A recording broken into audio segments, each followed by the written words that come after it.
Thank you. The 1998 Belfast Good Friday Agreement emerged, as we've been hearing, from complex local political dynamics. But the agreement would not have been achieved, the deal would not have been possible without the crucial involvement and commitment of national and international politicians. Former US Senator George J. Mitchell, US Special Envoy for Northern Ireland between 1995 and 2001, played a decisive role by chairing the multi-party talks from which the Belfast Agreement emerged. Fianna Fáil politician Bertie Ahern, Taoiseach between 1997 and 2008, provided Irish political leadership and vital contributions to the negotiation behind the Good Friday Agreement. He worked closely with UK Prime Minister Tony Blair. Prime Minister between 1997 and 2007, Tony Blair showed faith in what could be achieved and provided invaluable personal and governmental commitment to producing the 1998 agreement.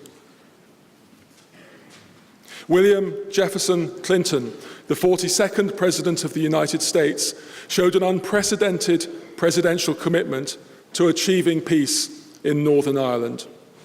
During his time as President, 1993 to 2001, President Clinton gave essential backing to the peace process and to the achievement of the 1998 deal. And so, for our final panel today at Queen's University Belfast, to be chaired by Senator Mitchell, would you please now welcome to the stage George Mitchell, Bertie Ahern, Tony Blair, and Bill Clinton.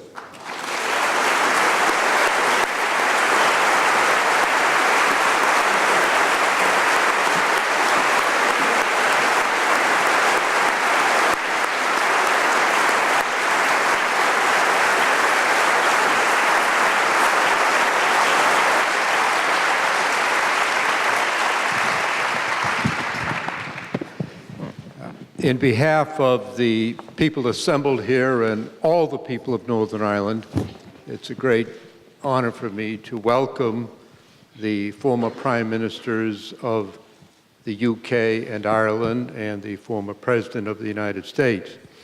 They didn't hear the prior panel, so they didn't hear Jonathan Powell pledge to be ruthless in cutting off speakers if they ran over time. I'm unaccustomed to telling American presidents that they're not able to continue speaking, and also prime ministers.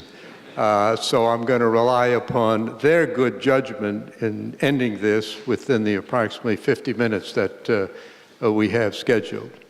That's a test for you, not for us. I want to get right to it. And so I'm going to ask a general question first and ask each of the three to respond. Prime Minister Blair, I'll start with you. You were, along with the Taoiseach and the President, were very deeply involved in the negotiations that led to the agreement. You and the Taoiseach were here for the last week. We all recall some of it fondly, and I'd like to ask for your thoughts and recollections on the significance of those events, what has transpired since then up to the present time, and what you would most like to remember, and perhaps also where you felt we didn't quite make the grade. So, in whatever form you like to, please proceed. Well, Senator Mitchell, George, thank you very much, and it's a great pleasure and honor to be here, and particularly to be here with these three people. George, without your work in the run-up to that negotiation 20 years ago, we frankly would never have had anything to negotiate about. So thank you for that.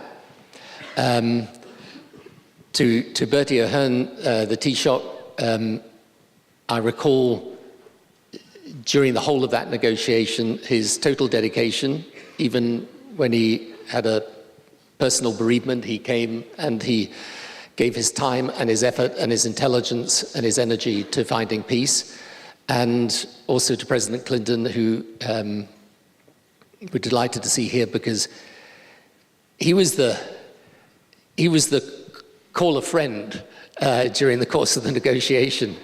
I mean, when anything got really, really difficult, we'd pick up the phone and ask him to help. And I do remember at one point, because as the days went on, you became slightly disoriented with the negotiation, saying to my folk, they are 5 hours ahead over there, aren't they? They said, no, they're 5 hours behind. So that was 3 o'clock in the morning, but he was up and alive and willing to give us the benefit of his advice. So I would like to give some brief opening remarks in this way. For me, this began personally in my own childhood when I was growing up, when we used to spend every summer in Donegal. And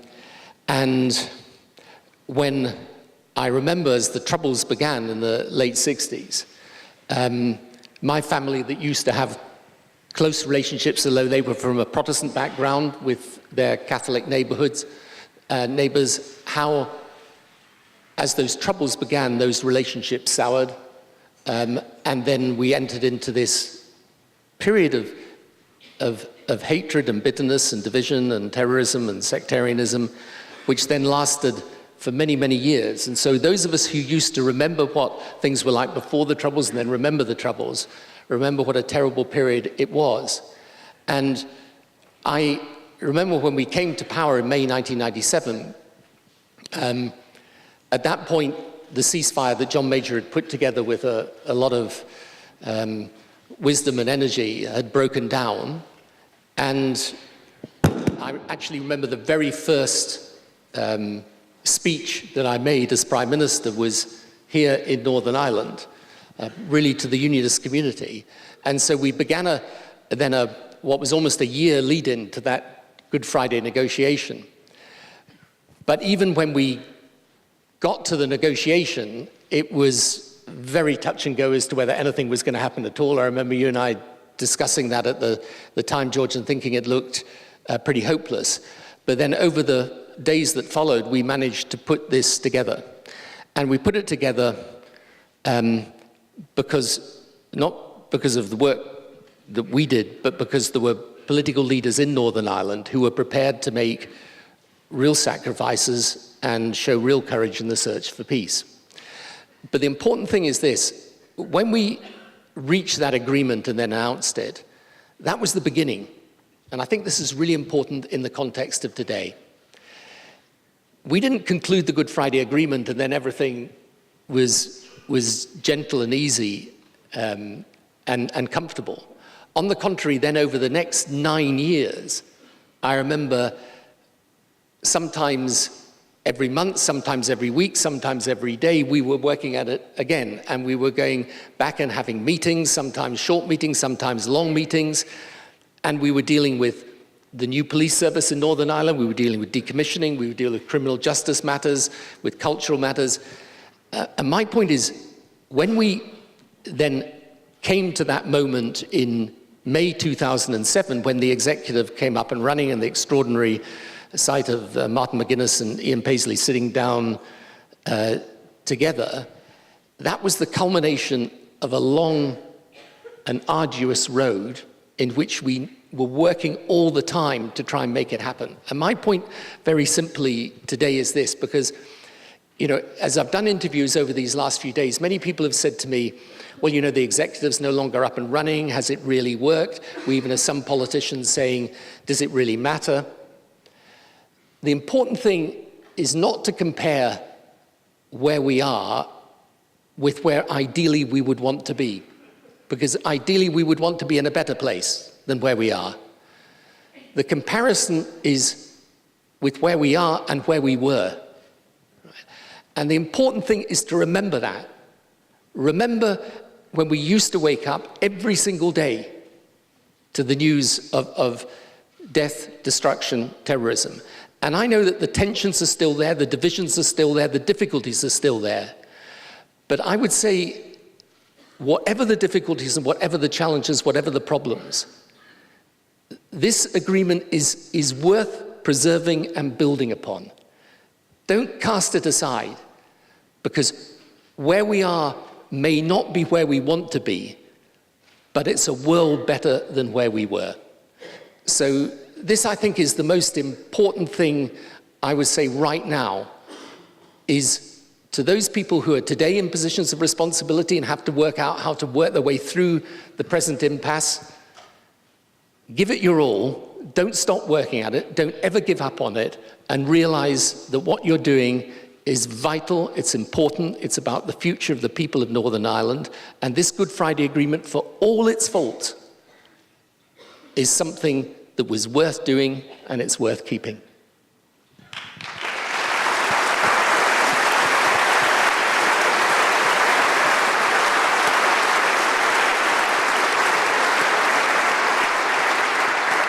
On the Sunday before the agreement was reached, 5 days earlier, the Taoiseach's mother died.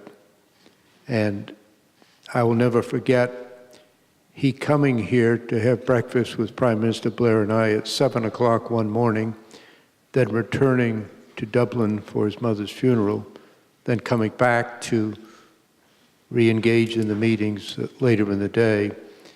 And so for several days, he was dealing with personal loss and yet contributing enormously to the decisions necessary to move forward. So it's a great pleasure to welcome the Taoiseach, Bernie Ahern.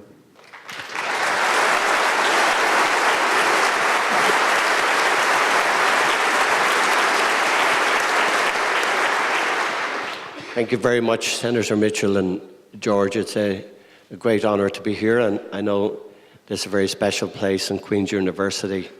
To you, you've given many, many years to Queen's as Chancellor, and helping in so many ways to build this fine university up to in excess of 25,000 students now. And I want to thank Queen's as well for all of the efforts that they've made into making today and these days possible.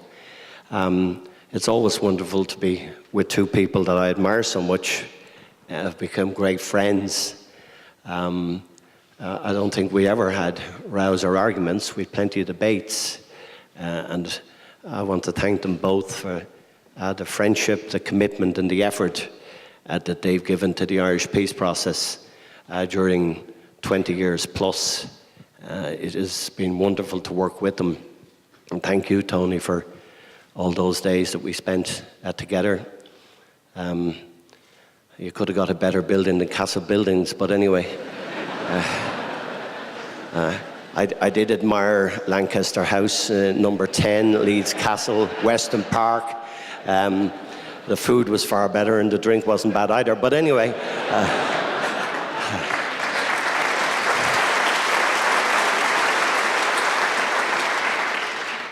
And Bill, you've been such a friend to me, to my family, and to all of us. It's just an honour to be with you always. I think, like all of us, you pick up somewhere along the way where you'd like to try and make a difference.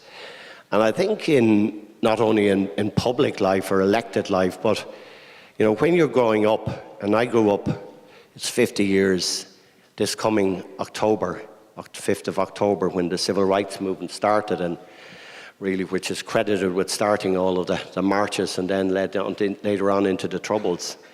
So I was finishing what would be second level college in that last year. And every year after that, we don't need to go through the recital, but it was always the sad, hard, depressing, but factual news of what was happening in Northern Ireland, what was happening in this great city, and also happening in the Republic to a lesser extent. And you know, when we came around, having grown into that and been in political life, and many times seeming and watching older politicians than I in government and in Leinster House, thinking that this was almost impossible to find any resolution. And I acknowledge the huge efforts that all of those before us made in 74 and in 85 in particular, in those two big efforts.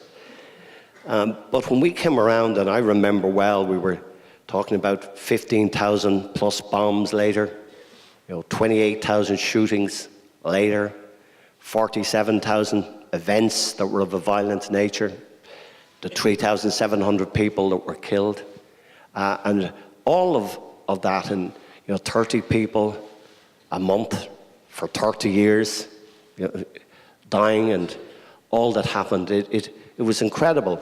And I think all as we wanted to do was to give impetus and direction to a process, working with the people here to try and find an honourable accommodation that would cross the relationships without people sacrificing what was special to them.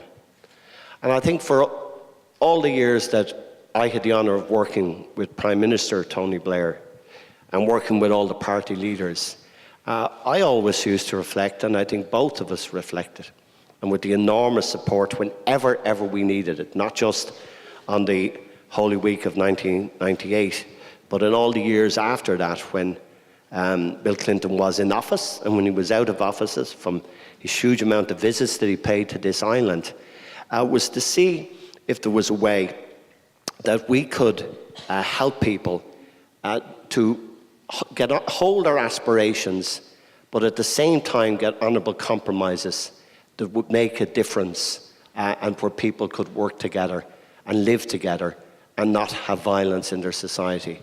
And that was the ethos and the principle of the Good Friday Agreement. It was not to sort every issue from A to a Z, from 1 to a million. That is not what we were trying to do. We weren't crazy people.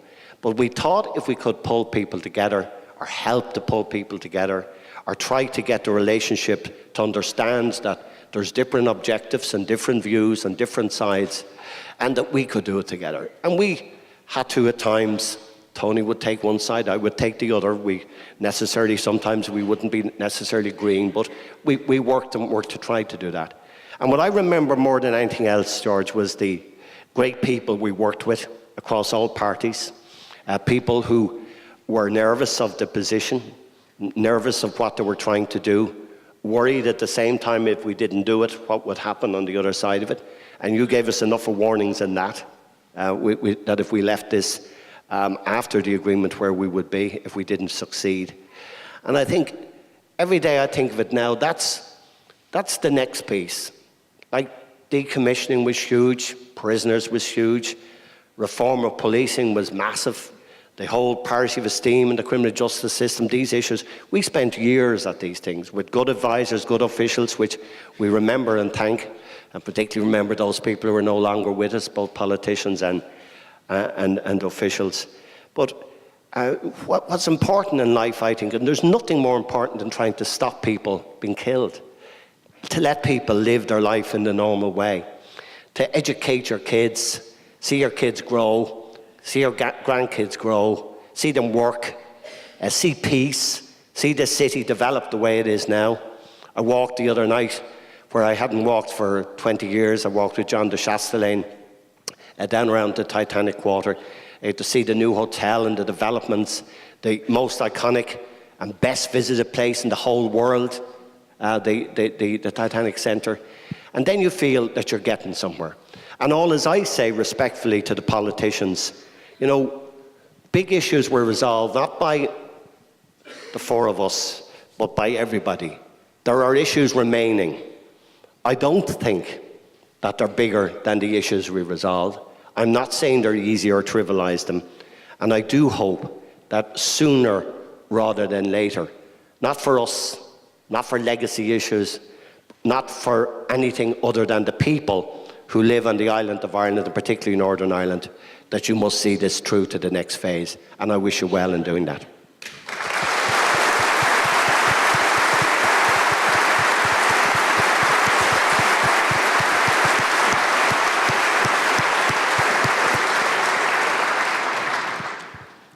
At 10 o'clock in Belfast on that Thursday evening, while we were at Stormont, ricocheting from one meeting to another, an aide came to me and said, the president's on the phone for you.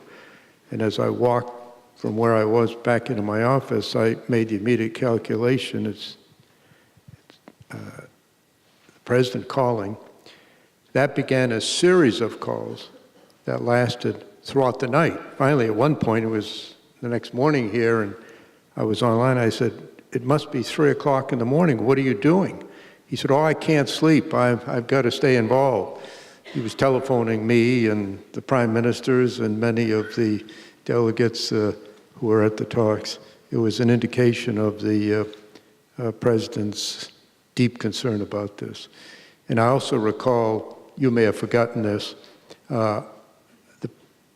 2 years earlier, he was facing re-election, and he called and asked me to return to the United States to assist in the preparation for his first debate with his opponent, who was the Senate minority leader, and I'd been the majority leader. And he said to me, well, you know him better than anybody. You can help in the debate preparation. So I flew from Belfast. We were at a small resort town in upstate New York, and as soon as I arrived, I went in to have dinner with the president, and staff had given me books of briefings, so I was prepared to talk about the debates. We sat down at that first dinner, and he spent the entire evening asking me questions about what was happening in Northern Ireland. On the eve of probably the most important debate in his life up until that time, we talked about Northern Ireland for about an hour and a half, a good indication of where it stood in his sense of priorities. So it's a great pleasure for me to welcome my president and dear friend, Bill Clinton. Thank you. Thank you. Thank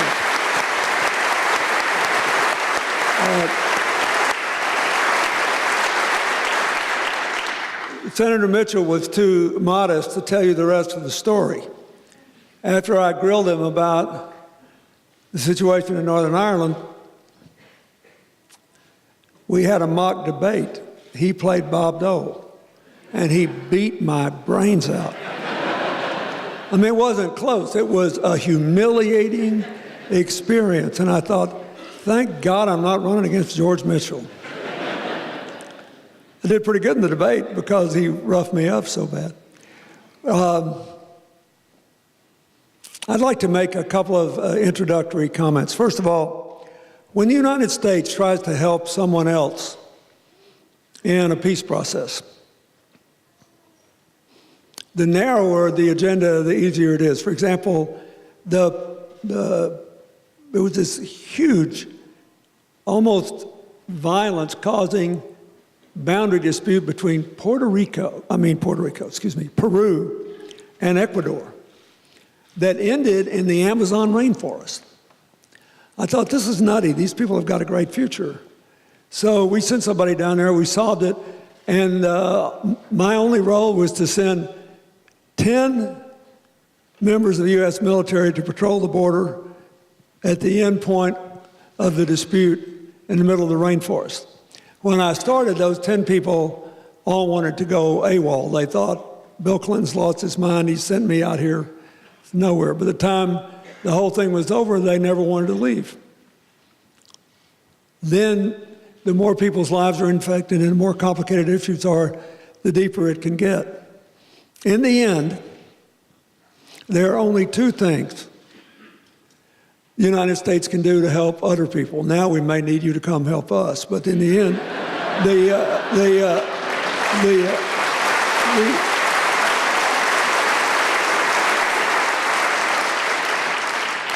we can do our very best to maximize the rewards and minimize the risks of those who are brave enough to seek peace. And then, if we're trusted, we can do our very best to listen with a friendly and caring ear to all the interests and do our best to close the gaps. That's what George did. And he was a genius at it. and I'm very grateful to him. It all started when he was leaving the Senate. I practically jumped off the bridge in Washington, D.C. when he told me he was going to leave the Senate.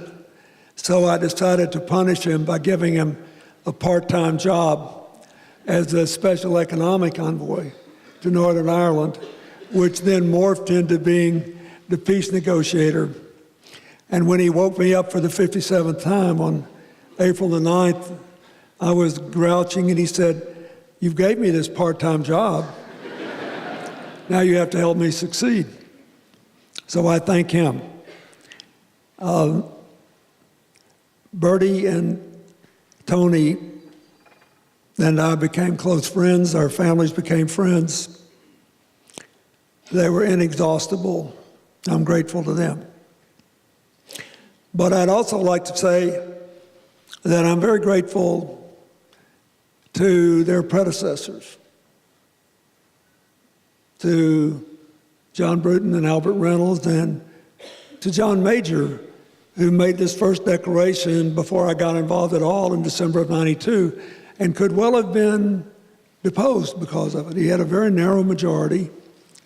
And thank you, David Trimble, for not taking him down. I'm grateful to all of them, but especially to these guys. We tried to clean it up.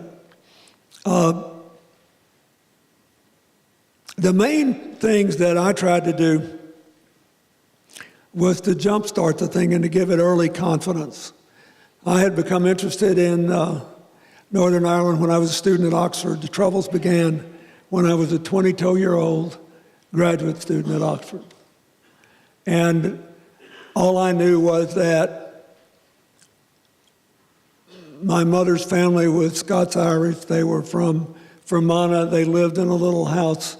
For the oldest known farmhouse in our family is mid-1700s, just outside Rosalie.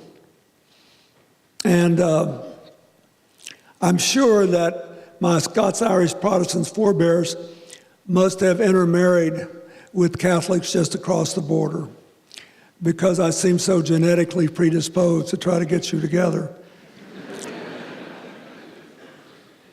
But anyway, I cared about it. And then when I was running for president, there was a big block of people in New York who wanted the United States to get involved and appoint a special envoy. And as I prepared for this meeting, I just kept thinking, you know, the Irish diaspora is so big, and there were 44 million people of Irish descent, a huge Irish Catholic community, but an even larger Scots-Irish Protestant community. 25% of all the uniformed soldiers in the history of the United States have been Scots-Irish. And so I thought, you know, if we got organized, we ought to be able to help if there was a willingness to do it. So we started working on it. The first issue that came up is whether I should give Mr. Adams a visa.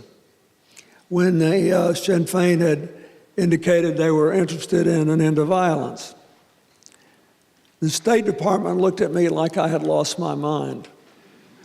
The British press went crazy and said Bill Clinton's just trying to get even with John Major because he searched the passport files of the British government, because we all know Clinton tried to give away his passport so he could go to Russia and become a Soviet citizen to oppose the Vietnam War. Fake news did not begin day before yesterday. So anyway, so the whole thing was silly. Our ambassador to the UK at the time was a very distinguished man who risked his reputation to endorse me in 1992 when I was being attacked for my lack of military service, Admiral William Crowe, who was chairman of the Joint Chiefs of Staff. He said, "You can't do this. I won't be able to do my job." I said, "Bill, if I don't do it, your job may not be very fulfilling." So I took a flying leap. And thank you, Jerry Adams, for not betraying my trust and for honoring the commitments you made. And then the thing started.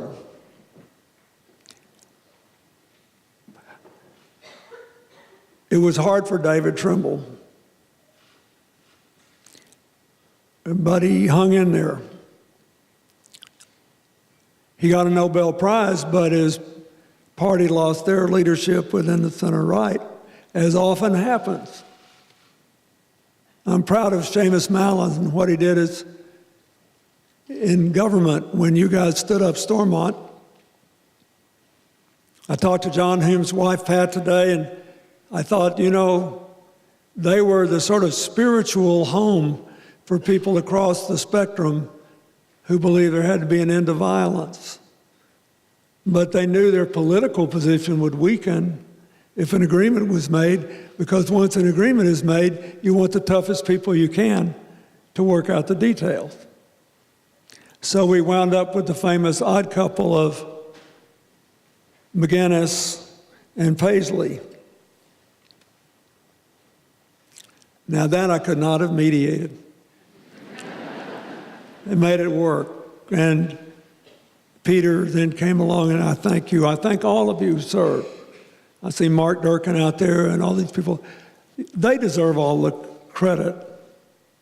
They and the citizens groups, the women's groups, all the thousands of Irish kids who wrote me letters, and you know, that was before email. We still had lots of snail mail then, so thank God I've got records of all these letters. But here's what I want to say about it.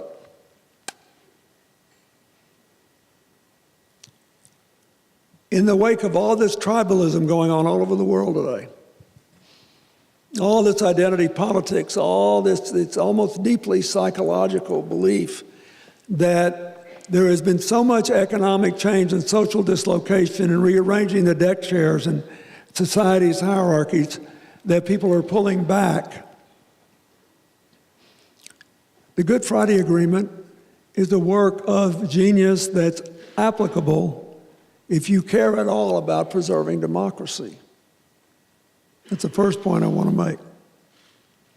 Because it called for real democracy, majority rule, minority rights, individual rights, the rule of law, the end of violence, shared political decision-making, shared economic benefits. Shared special relations, maintained the relationship with the United Kingdom, expanded the relationship with the Irish Republic, and then let the future take its course. The most interesting thing was, by creating a space for the identity and the interests and the values of all the people involved in a framework which protected democracy and let future demographic, economic, and political changes take Northern Ireland wherever it would go. It was a work of surpassing genius. And in a world today where there are people who are aggressively trying to destroy the very idea of popular democracy, it embodied everything that I believe works best. I could fill this great hall with the studies that have been done showing that diverse groups make better decisions than homogeneous ones. That compromise actually leads you on a path of progress that is more sustainable than dictation does.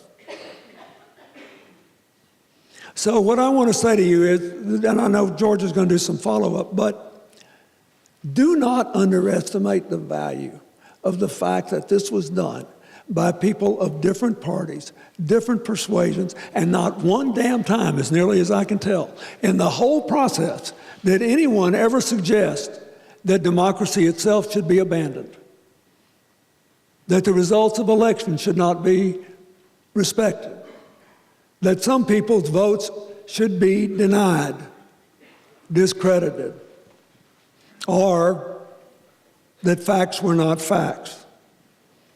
There is now a whole global industry of academic research on how democracies decline. We no longer take them for granted. How did we blow it when Russia had a chance? When China seemed to be opening to the world, is this a closure when the leader of China now says, I want to serve for life? What does it mean that Hungary, a country that almost certainly would not be free had it not been for decades and decades and decades of support from the United Kingdom, from the United States, from NATO, has a leader who says he thinks Russia is a better model for them than parliamentary democracy? What all these people show is that you need three things to keep a democracy alive. A reasonable amount of prosperity and growth, reasonably distributed. In other words, keep the cranes up in Belfast at all costs. You need an amount of social solidarity, which is not the same thing as homogeneity. There are many very diverse societies that have enormous social solidarity, but they all have systems like the Good Friday Accord. Everybody gets heard, everybody gets a chance, everybody's got a role to play. And the third thing is an information ecostructure where people accept the same facts.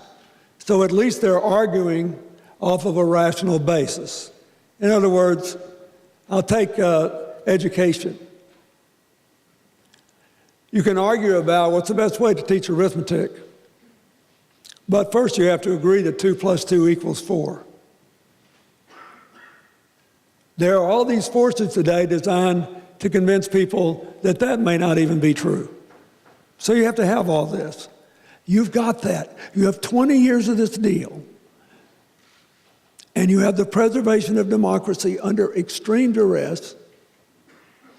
You have the deck chairs changing, and still you got it. Don't underestimate that, or the gratitude you owe to all these people who are here and those who have passed away, the odd couple, Martin and Paisley, or those incapacitated and not here, John Hume. Celebrate that this day. And then you'll ask what George is about to ask us. Now what? But you cannot imagine, you could not have known when you were doing this, that by the time we got to the 20th anniversary, it would look like a prized jewel just because you had done it in a totally empowering democratic way. So it's a pain in the rear to you because you have the option of paralysis now. Because we require consent, we require compromise, we require this. Be proud of it. Keep the cranes up.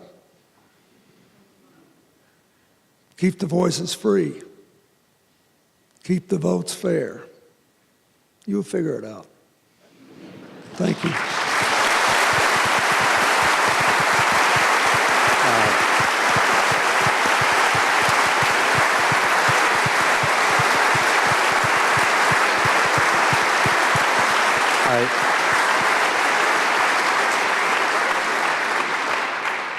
I want to ask one more question, but I've been reminded by 6 different people in the audience that there's 10 minutes left.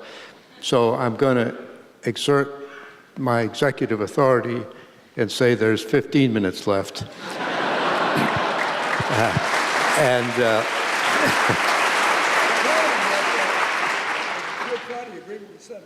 That's right. So I want to ask one other question and ask you each to give us about 5 minutes on that so we can wrap it up and not be too late to the next event.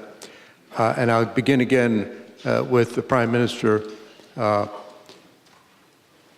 In all of the interviews today, and Bertie and I did some interviews in Dublin over the weekend, obviously there's a great deal of concern about 2 separate matters. The first is that the Assembly has not functioned for over a year. The second is the border, the implications of Brexit, where we are now, where can we go? Are the principles of the Good Friday Agreement dead? Have they expired? Are they relevant?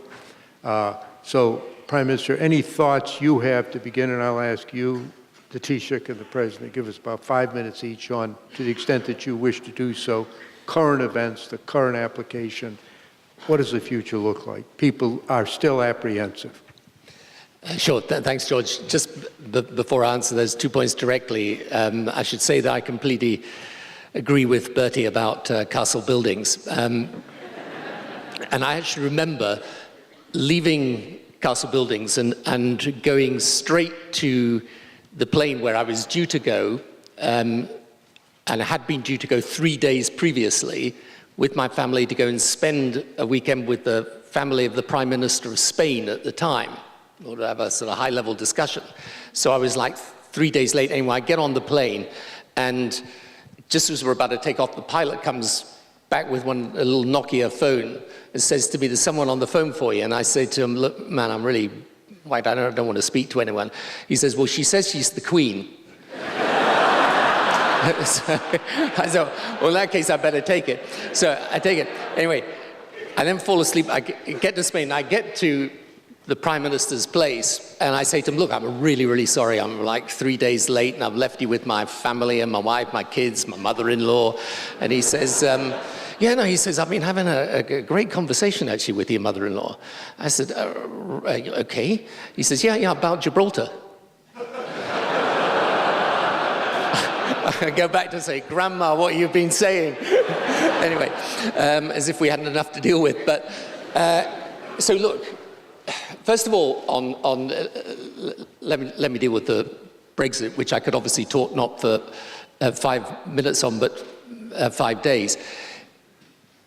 I'm passionately opposed to Brexit. I think it is a profound mistake for my country. But, and I hope it may still not happen, but that's another subject altogether. Brexit will pose a challenge, of course, because for the last 100 years, the Republic of Ireland and the UK has been in the same relationship with Europe all the time. Okay, for 50 years, we were outside of the European Union. Then in 1973, on the same day, and it wasn't a coincidence, it was the same day, on the same day, we joined. For the last 45 years, we've been in the European Union together. If Brexit goes ahead from the end of next March, we are going to be in a different relationship for the first time. And that is bound to pose a challenge. Now, let me make it clear. We are going to have to overcome that challenge. And we should overcome it, because preserving this agreement is really, really important. But those people who are either disdainful of the challenge or dismiss it, come on. This is going to require real focus and hard work, because we cannot return to a hard border between North and South. It would be a disaster for the agreement and for the relationship between the Republic and the UK, and therefore for the people of Northern Ireland. So, look, this is an issue, as I say, we're just going to have to work at it and overcome it. I wish it wasn't happening, but it is, and we should do our best to circumvent it. As for the impasse there is today, I just want to make one comment on it, because obviously I hope that this impasse can be resolved. But I tell you what the Northern Ireland, the process, taught me, and it was something about politics, because President Clinton, Bill was mentioning earlier, some of the people that were involved in this, David Trimble, Seamus Mallon, John Hume, of course, Gerry Adams, Martin McGuinness, then in time, Ian Paisley. At each stage of this, there were people who were prepared to say difficult things to their own supporters. Now, I always think the biggest test in politics is not getting up and saying yes to your supporters. It's when you have to get up and say no. It's when you have to do compromises that don't get you the same round of applause as the stuff that's full on and your people want to hear. But it's those compromises and the courage in making them that achieves progress. And one of the things I learned about the whole process to do with Northern Ireland, because it was unlike anything I ever dealt with in government, is that people Every single person involved in this process, including you, Bertie, but all the politicians involved, all of them had personal stories. All of them had personal reasons, deep personal reasons, why they shouldn't compromise. All of them could have gone out to their supporters and said, you know what, people want us to compromise, but I'm not doing it because I'm standing up for you. But each one of them was prepared not to forget the past, but not to let it decide the future. Now, that was what was important about this process. And therefore, when I look at the Good Friday Agreement and I see the challenges there today, I've no doubt that if the political leaders want to overcome them, they will. But more than that, they should realize that this agreement, it was never going to solve all the problems of Northern Ireland. That's going to take a generation, maybe 2 generations to do. Look, you and I were both involved in Kosovo. Okay, about 20 years again, same anniversary. Today, there are still big problems between the Serbians, the Albanians, between the different elements within Kosovo. Even today, they're still working at it. But it's better than what they had. And even today, it's worth moving forward. And fortunately there, you've got young leader in Albania, young leader in Serbia, both of whom were intimately involved in that conflict, but who are prepared today to say, let's find a better way forward for the future. So the important thing about what we did, and it was a collective effort, is that just for once, politics came into alignment with principle and with practical common sense. And just for once, it achieved something. And it would never have happened unless, forget the people on this platform, but the people down there, many of whom are here today, unless they had been prepared to put all of the political self-interest aside and say what is right for the people, for their long-term future, what is going to make that future better than the past. And if we remember nothing else about that day, remember that was one time politics worked. And it worked because people, in fact, stopped behaving like politicians and behaved like human beings with a huge existential problem to solve, and were determined to solve it.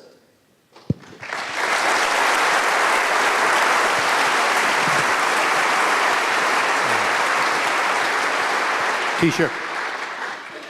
Well, George, on Brexit, we just have to try and work a way out of it. We could be here all night talking about it, but the reality is it is a challenge. It's no good saying it's not a challenge.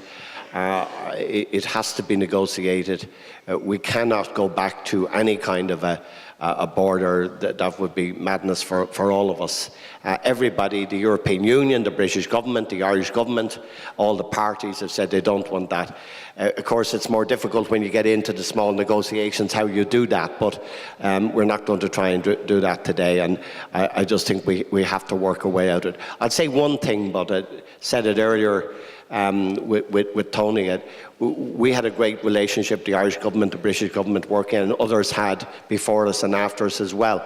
But one of the great things about Europe and the European Union was that every week there was meetings. It would be attended by the Prime Minister and the Taoiseach maybe once a month or once every 2 months, but there would be ministers, economic ministers, industrial ministers, education ministers meeting. So there was a great bond of friendship grew up between the politicians from the Republic of Ireland and the UK through 45 years.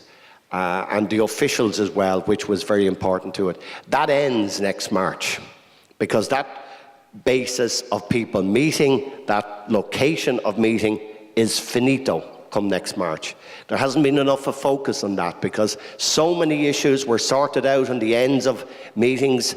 I would be in Tony's ear about something and he'd be talking to me and we'd be trying to work. I remember the foot and mouth crisis and many other crises where we were collectively working together. Not formal meetings, but just meetings on the side of European meetings. That all goes and has to be replaced by something. And those that say, and we won't mention any names, none of them are here, those who are saying that the Good Friday Agreement needs to be changed. Well, I think the Good Friday Agreement is a solution to that problem, and that the mechanisms of the Good Friday Agreement we're going to have to replace those things that are lost because of the vote. And I think that's important that happens. And lastly, George, I really say to the leaders of today and tomorrow, it's never easy, and the art of politics is compromise. It's never any kind of a wrong thing to compromise. You can't make progress without compromise. There's always compromise everywhere in the world. People have to negotiate, but you need people to help each other. It's no good asking one side to compromise, because that's not compromise. Compromise is when people come together and say, listen, this is the dilemma, this is the difficulty, this is what is unsaleable to my people. Let us try and find a way out.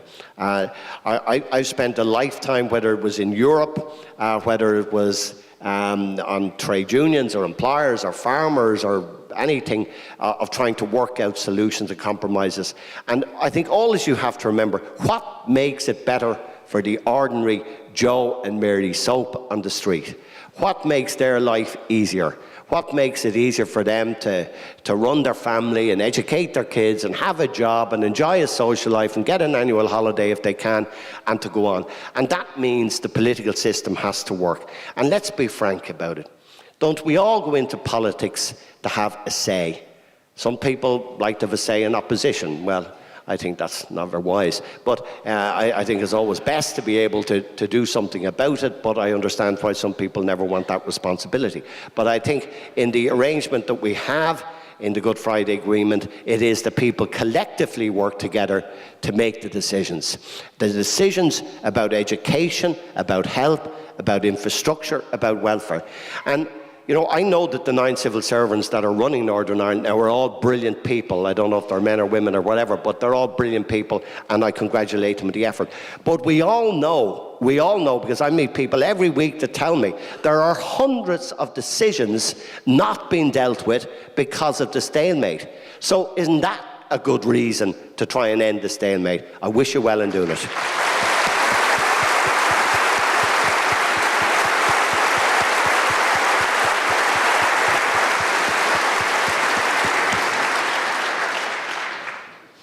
You know me, I'm the glass is always half full kind of guy.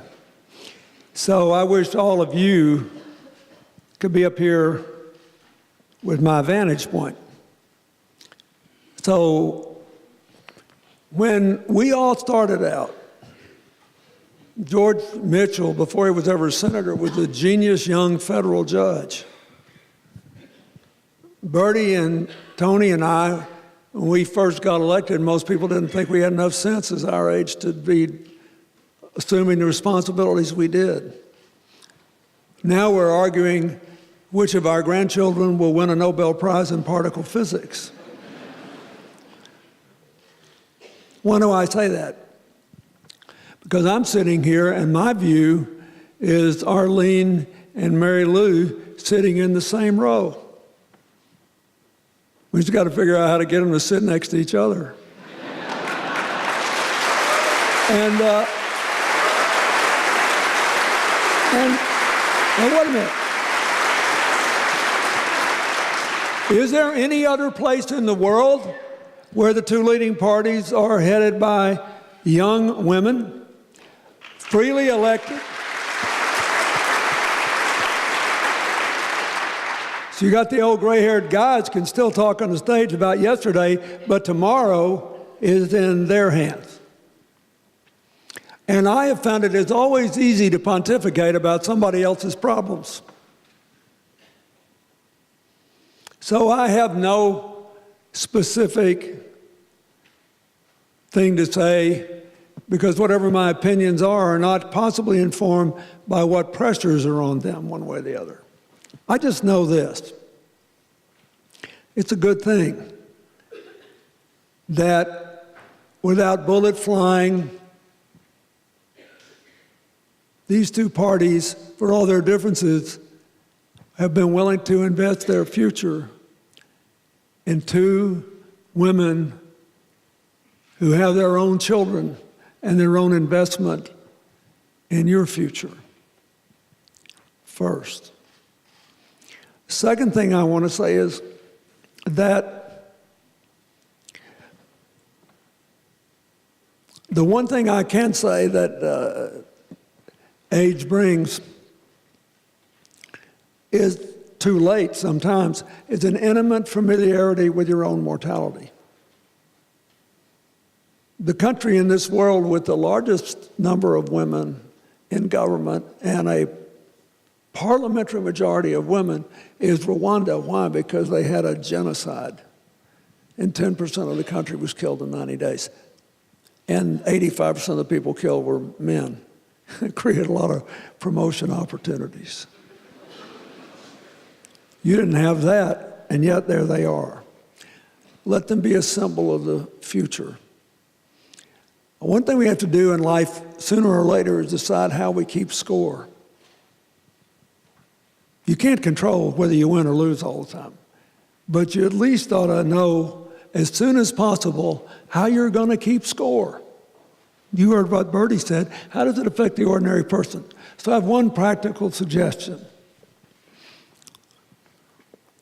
Sooner or later, when you get around to putting a government back together, you still have to deal with the language, the legacy, the equality issues.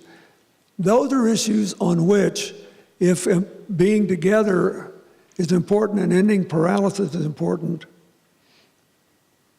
a 60% answer today may be much better than a 100% answer a year and a half from now.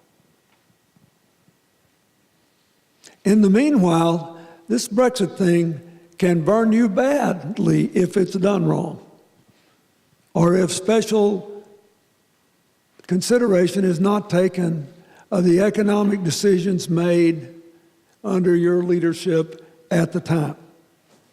What was meant to make the Northern Ireland economy work should be preserved. So somehow or another, surely it'll be possible for the parties to have a common position on the economic interests, which affects everybody without regard to their political party, if they live in Northern Ireland. The rest of it you'll have to figure out. But I can tell you one thing. The one thing you don't have to figure out is biology, the passage of time. In the last month I was president, I went to the convention of one of the largest African American churches to speak and thank them for their consistent support. The president of the convention introduced me. I got up and I thought I was being so clever. I said, I'm so glad to be introduced by a president who's not term limited. And he went back to the microphone. He said, oh, Mr. President, we're all term limited. He said, some of us are just not smart enough to know it yet. So that is what I leave you with. These people gave you a gift. These people gave you a gift. People who lost loved ones and bore scars, the women's groups, the kids, everybody, they gave you a gift. Make the most of it. It's a precious gift. And in the process, remind the world that democracy is better than dictatorships, less subject to corruption, less subject to abuse, and more enduring. You can do all that. Remember, you inspired the world 20 years ago. You can do it all over again today because the rest of the world continues to do foolish things.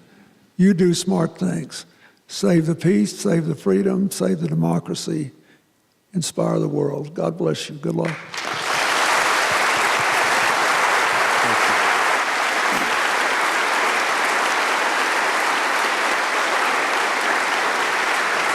Thank you.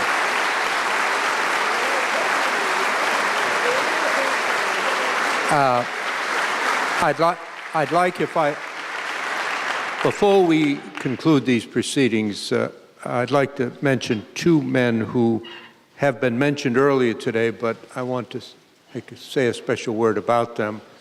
The independent chairman was in the plural. and while I served as the chairman, my two colleagues were Harry Holkeri, the former Prime Minister of Finland, and John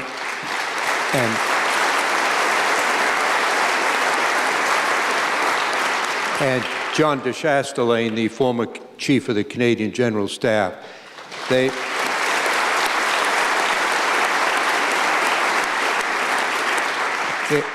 It is really incredible, but I say this in complete sincerity. We were together 2 years, and we never once had a disagreement over anything. Which restaurant we ate at that night, what the response to the various parties was. They were two of the finest colleagues I've ever served with anywhere. Prime Minister Holkeri passed away a few years ago. General de Chastelain still is in Canada. And I ask you please to join me in recognizing their great contribution to this process. And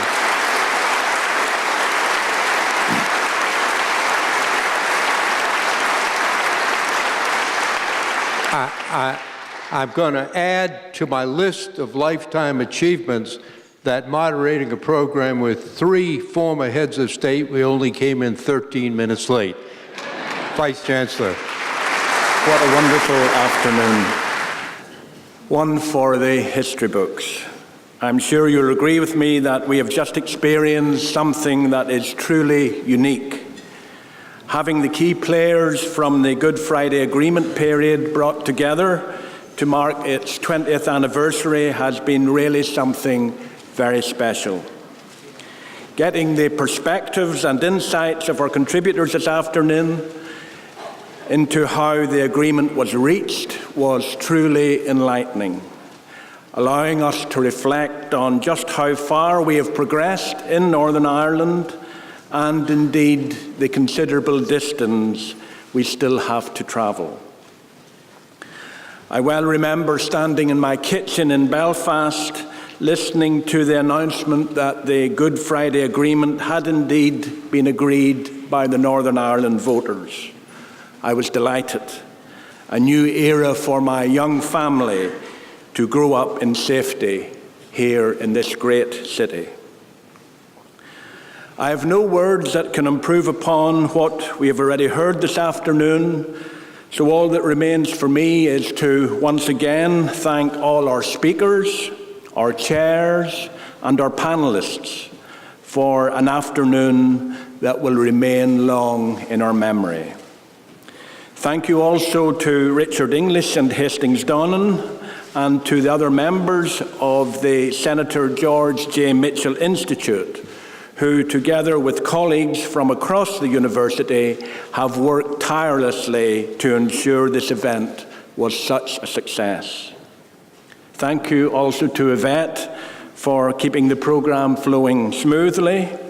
And finally, let me thank you, the audience, for travelling to be with us today to share in such a significant and momentous occasion. Thank you very much indeed, and good evening.